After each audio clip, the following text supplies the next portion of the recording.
The next topic, Ayesha Curry. This ain't a story about her and her boobs, is it? Nah, this is not. This is more serious. Serious. What Ayesha Curry says that the black community makes her feel that she is not black enough.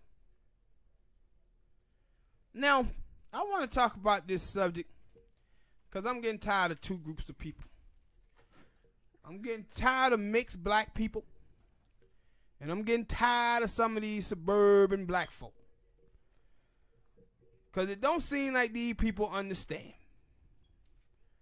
When black people, when you say that you don't feel black enough, maybe black people who you talking to is not being articulate enough to express what they're really trying to say.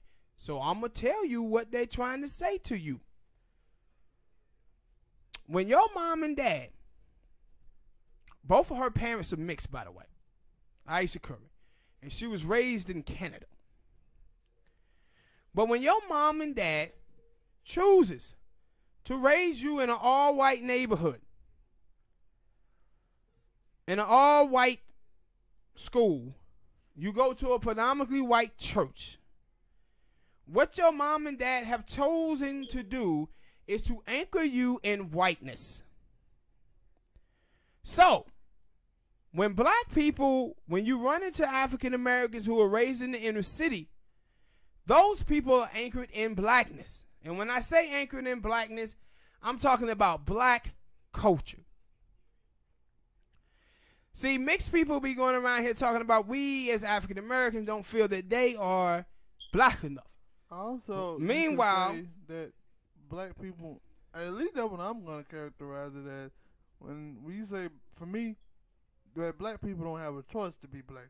You mix, you can go out here and pull a Tiger Woods or Say Still and say, I'm not black. But not only that, you got to think about the economic situation, right? If you mixed and you was raised in an all-white neighborhood, you have some of the privileges that white people have because the extension of the white parent that you have. That's why when you see Tracy Alley Ross and her portrayal of black women on TV, her dad is an old white Jewish man who had a whole lot of money, and her mama was Diana Ross. She's not a true depiction of African American and African American life. So when you see some black folks like Ayesha Curry, they've been raised around white people their whole life. And then people be trying to say, you know, this is the same thing when they say African Americans who from the inner city say, yo man, you talk white. And they start talking about their education. Man, they talking about tone and pitch. They're talking about the way you talk. Talk about your cousin. This has nothing to do with your education level. It has everything to do with the sound of your voice. You tell them about the cousin. What cousin? When you went to New York. Yeah, my cousin. I had a couple of cousins. That lived down here in Georgia with us, right? And we grew up together. And then when they was like 13 years old, my cousins them went to Boston for like 3-4 years. When they came back, they sounded like a bunch of white boys. I'm telling you, both of them did, and they did. And they would tell me when we asked them, like, yo, man, why the hell y'all cats sound like that? They're like, oh, man, you guys are just country, man. Country? You were country just like us before you left. He's like, oh, man, you know, you up there, you try to fit in. But they lived in Boston. People in Boston have an accent. People in Jersey. People in Brooklyn. People down south, we have an accent. Californians. But these black folks be wanting you to believe that they could be anchored in whiteness their whole life, but not sound like white people. You basically telling me that all these other places that I just named don't have an accent. They do. White people have an accent. When you see white comedian go on stage and they start talking like, "Hi, buddy, how you doing? I was over here at the mall the other day buying a couple of shoes, and I seen a couple of black people walk in." What are they doing? They doing an imitation of white people. That's what they doing. So when black people tell you you sound white, it's because you do. They didn't tell you it was a bad thing. They told you you sound white. That means that you was anchored in white neighborhood. And if you're a white black person, a mixed black person, or a full-blooded black person, and you find yourself feeling that you have more in common with white people, and you feel more familiar with white people than you do with black folk, don't be blaming black people for that. Blame your mama and daddy for that. Because your mama and daddy was the one that anchored you in whiteness. Your mama and daddy could have found some black suburban neighborhood and raised you in that one. You better go ask yourself a question and ask yourself, why did my mama and my daddy want me to be raised in an all-white community? Ask your parents that. But don't be sitting up here acting like this is on us as African American. What it is, you guys are socially awkward pertaining to black culture. And that's what black people be pointing out. Has nothing to do with your education level. Has nothing to do with you not being black enough. While you saying not being black enough, black people just voted for Barack Obama in numbers that you never seen before. Hopefully they hit on these things in the new mixes. What is it? The Mixes show. Yeah. No, that Mixes show gonna be a bunch of bull. What that Mixes show is gonna be is about mixed people feeling like, oh, black people don't think that we are as oppressed as they are, but we go through the same thing as them. That's what they're gonna be. And the reality is they don't go through the same thing that we do because we grow up poor.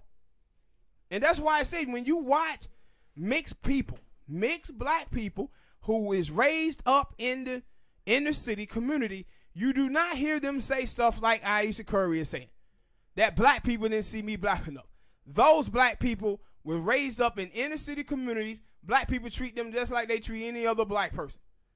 And I said, you can't be sitting out here talking about black people don't see me as black enough when black people be out here claiming black folks who don't even say they black. Like black people out here claiming Meghan Markle. Who said she was great. That was yeah, she said she great.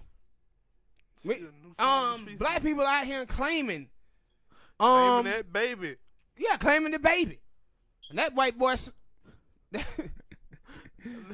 little white boy there, you know, they claiming him. Let me know if y'all claiming Paula Patton's son as well. Yeah, they were claiming, black people claiming Tiger Woods. And he said he was what it was, Blasian or some shit like that, Black Caucasian or some shit like that, he said. So when you hear this stuff, it ain't that black people don't think you black enough. Black people are telling you, man, how the hell you not a part of our culture? Like, how come, like, and you see with Russell Wilson, right? Everybody's talking about Russell now. Russell Wilson, when he played for the Seattle Seahawks, he had problems with his teammates. And when I saw that, I said, yo, the problems that he having with Russell Wilson is having with Richard Sherman, Counselor, and Earl Watson. Not Earl Watson. Man, who are you talking about? Talking about a basketball player. No, Earl Thomas. The problem he having with them dudes is them dudes from the inner city. And they was looking up in there saying that, yo, Russell Wilson was basically a teacher pet for the damn coach. But he from the suburbs. So now once you see him with Sierra, you see photos of Russell where he looked like an inner city black dude now. And people are like, yo, man, she and brainwash Russell. No. What you're watching is a black man who was raised up in a white neighborhood his whole life. And he noticed himself that he was missing some things. So when he got with Sierra, I guarantee you I will put money on this, fellas, ladies and gentlemen, that Russell Wilson, his whole life, was hoping for a black girl like Sierra to come along in his life. He was hoping for that. And you can see the way he acts now with the jewelry chain on, the baggy jeans, the Timberland boots. You never seen this from him before. That dude is getting. When he went with that white woman. Yeah, when he was with the white chick and everything. What you seeing from Russell Wilson now is a dude who's getting in touch with his black roots. That's what you seeing happening. He getting in touch with his roots. But he was raised out there in an all-white community. This is the same thing from Barack Obama. If you watch Barack Obama talks about how with Michelle Obama, when he met her, he pretty much sought Michelle Obama out. And he said he didn't marry. He had asked this white woman that he was dating in college to marry him twice. And she said no. And he eventually said that he was happy about that, and she said no.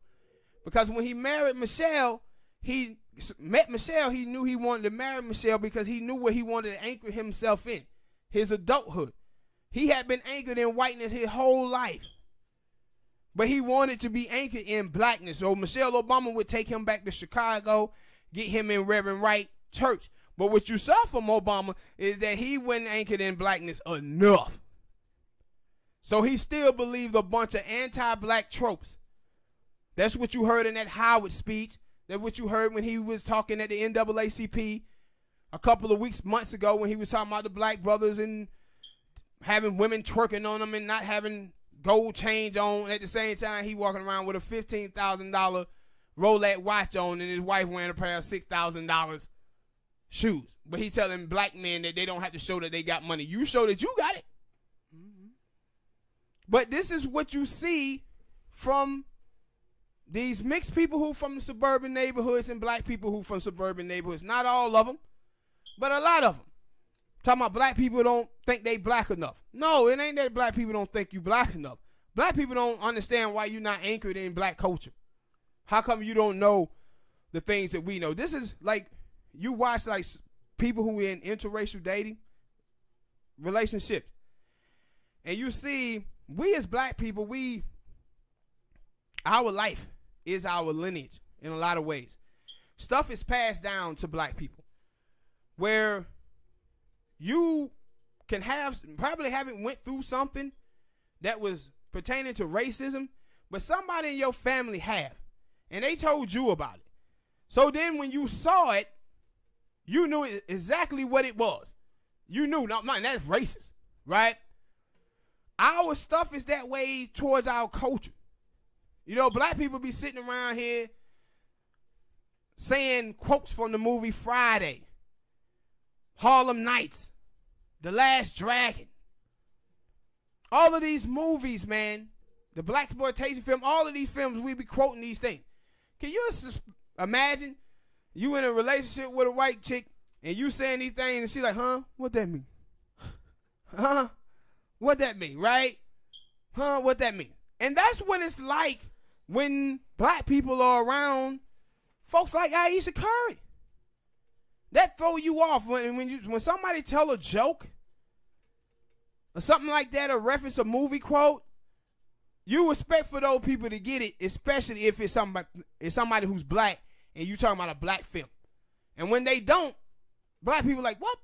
But if I start talking about Britney Spears, you so lucky, and in sync, you can quote all that. But if I start telling you about black stuff, you can't. This is black people having a problem with you guys because you're not anchored in your race. You black-ish. You black-ish. So don't blame African Americans for that. Blame your mama and daddy for raising you in a predominantly white neighborhood. Because that's what happened. You remember a couple years ago with the little Asian girl, Kelly Marie Tran. Kelly Marie Tran, Asian girl that played in Star Trek. Was it Star Trek or Star Wars? Star Wars. Remember that little Asian chick? Yeah. White people was on there killing her, right? And she talked about how growing up, she grew up in a white neighborhood and she wanted to be white because white people there in her community wouldn't accept her. And she thought because when she got older, it would change. And it didn't. And they started hitting on this film and didn't want her to be in it. And she started reading books. Somebody gave her some books on the culture of her people, and she found, pride and happiness in her people. Which you should. I don't know about women. It's sad that people don't want to be who they are. No, but if your mom and daddy raised you in a white neighborhood, that can happen to you. That can happen to you. Remember I told you the story about the little black girl who got adopted by a white family, and they used to shit on black people in her presence all the time, and then they would look at her and tell her, but not you because you Irish. She didn't know that she was black until she was 16 years old. And the teacher told her, why did you put down that you Irish? She said, because I am. She said, no, you black. This girl had the skin tone and hair of Beyonce. Remember Beyonce had that little frizzy curly hair? That's how this sister looked it. And she was talking about she wasn't black. And the reason why she thought this is because she grew up in this white family. And they kept telling her she was Irish, that she wasn't black. Remember I told you about the little white woman who had the baby by the Haitian man, and her baby was in the movie, and they put in the headlines, little black baby, and she said, my baby ain't black, my baby Haitian. It's like, what? What are you talking about, lady? But this is what happens, man, when you anchor your children in whiteness. When they come across African Americans who from inner cities, black people are going to want to know, what the hell are you? How come you know nothing about your people at all? And when you on Twitter, you see black people like this all the time. A bunch of raceless black children. And then when black people point it out, they want to say we bad for it. No, your mom and daddy bad for it. All right, people. Hit that like button. Subscribe. Share the video. Hit that like button and help us spread the show around, man. Damn, how many times you gonna say that? A lot. Because it's different videos. Thank you. You just said hit the like button twice. Yes, and then shut up, man. I explained why. First I said hit the like button. Then I explained why hitting the like button is important. You had to come at me like that, so I'm just trying to help you out. See, you are sensitive. You sensitive, man. That's what's wrong with you, Smoke. Are you on your period? No, but I damn sure am angry. I ain't sensitive. I have a right to be. Angry black man. Living up to the stereotype. I have a reason to be angry. Yeah, you're damn right we got angry. We angry as black men. Those black men, don't y'all be running from that stereotype. Damn right we angry. On that note, we gonna sign out. Peace. And a bottle of... Man, why you threatening to hit me with something, bruh? Stop it. Find a better All right, outro. man. We out, man. Smoke tripping. He trying to throw stuff at folk. Peace and a bottle of hair grease.